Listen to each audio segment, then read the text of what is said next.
Daniel, a quiet man seeking solitude, had bought a rustic cabin near a breathtaking lake, connected to the outside world only by a single old bridge. He treasured the peace, the pine-scented air, and the rhythm of nature. But that peace would not last long. A newly formed homeowners association appeared, led by a determined woman named Linda who wanted to enforce strict rules across the area. She claimed that Daniel's cabin, though isolated, was subject to their control. At first, Daniel dismissed her demands, believing his property and his bridge were beyond their reach. One morning, Daniel discovered his cabin's gate sealed shut with an HOA-issued lock and notice. Furious but calm, he confronted Linda, who insisted he had to pay fees, paint his cabin a regulation color, and allow inspections.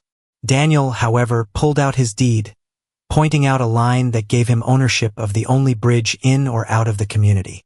News spread quickly. Neighbors, who were already frustrated with HOA restrictions, realized that if Daniel blocked the bridge, the entire community would be trapped. Some supported him quietly, while others, pressured by the HOA, turned against him. Police cars occasionally drove by, but the matter remained a civil dispute. The tension on the bridge grew heavier each day.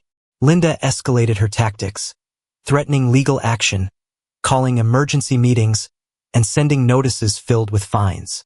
Daniel responded calmly, never raising his voice, but reminding everyone that access to the world beyond the lake depended entirely on his cooperation. Slowly, the HOA began losing control as residents saw the imbalance of power. At the peak of the conflict, Linda marched to the bridge with officers standing by, declaring that the HOA owned the community. Daniel stood firm on the bridge, deed in hand. His calm resistance contrasted sharply with Linda's shouting. The residents gathered behind him, realizing that their freedom rested on his courage to stand up against unfair authority.